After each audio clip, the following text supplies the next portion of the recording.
Hello guys, welcome to the channel Concept of Laws. Today we start the topic difference between summon cases and warrant cases. So guys, video start करने से पहले please subscribe my channel and share the videos. So guys, video को end तक देखिए और now let's start the video.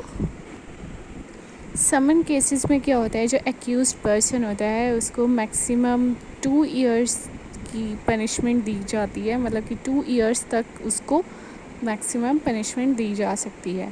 और जो warrant cases होते हैं उसमें जो एक्यूज्ड पर्सन होता है वो पनिशेबल हो सकता है, या तो डेथ भी उसको पनिशेबल विद डेथ, या फिर इम्प्रिजनमेंट फॉर लाइफ और imprisonment for a term exceeding 2 years. तो इसका मतलब यही है कि उसको डेथ का भी सेंटेंस मिल सकता है, या फिर उसको लाइफ इम्प्रिजनमेंट मिल जाए, या फिर हो सकता है कि उसको 2 इयर्स से ज़्यादा की उसको पनिशमेंट मिल जाए।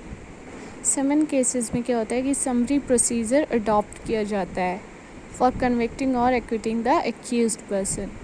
और जो वारंट केसेस होते हैं उसमें समरी प्रोसीजर अडॉप्ट नहीं किया जाता है। जो वारंट केसेस होते हैं उसमें ऑफेंस पर्सन के अगेंस्ट है या फिर नहीं है, इस चीज़ के लिए क्या करना ज़रूरी है, विटनेसेस को सुनना ज़रूरी है, विटनेसेस की हियरिंग ज़रूरी होती है। समन केसेस के लिए ओनली वन प्रोसीजर ही प्रेस्क्राइब किया गया है इसके ट्रायल के लिए, जो कि मैजिस्ट्रेट के द्वारा किया जाता है, जहाँ पर कि ये जो सूट है ये इंस्टीट्यूट किया जाता है तो पुलिस रिपोर्ट के बेस पर या फिर कंप्लेंट के ऊपर। तो इसमें क्या होता है कि only one procedure is prescribed for the trial of summon cases, ठीक है। और जो ये वारंट केसेस होते हैं इसमें 2 प्रोसीजर्स होते हैं, 2 procedures are prescribed for the trial of warrant cases by magistrate. तो इसमें मैजिस्ट्रेट के थ्रू 2 प्रोसीजर प्रेस्क्राइब किए गए हैं।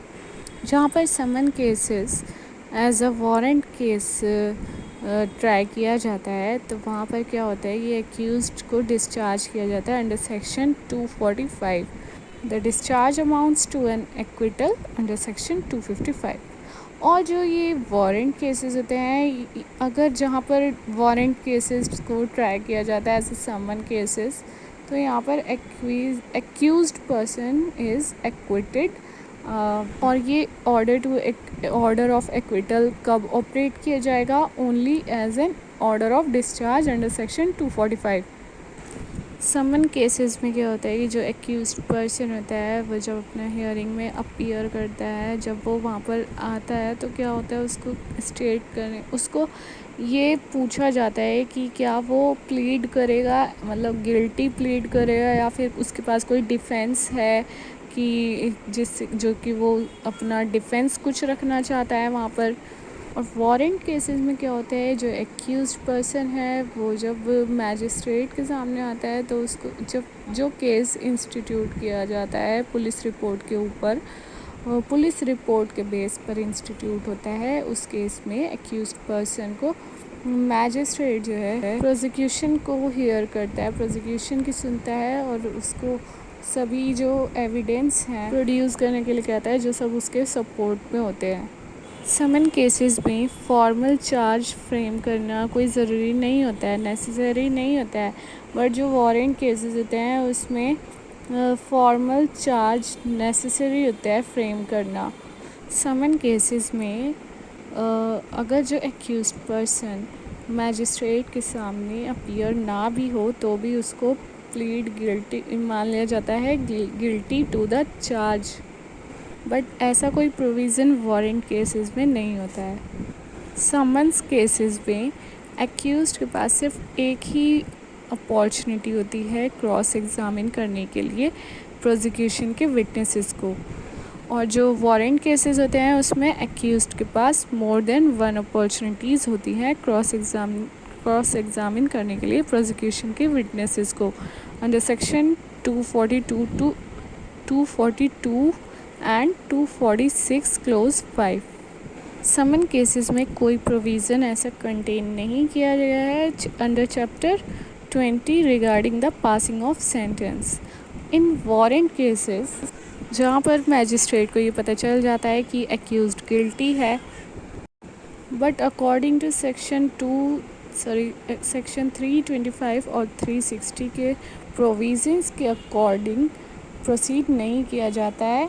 मैजिस्ट्रेट एक्यूज्ड की हियरिंग के बाद क्वेश्चन ऑफ सेंटेंस जो पास सेंटेंस करता है वो अकॉर्डिंग टू लॉ करता है।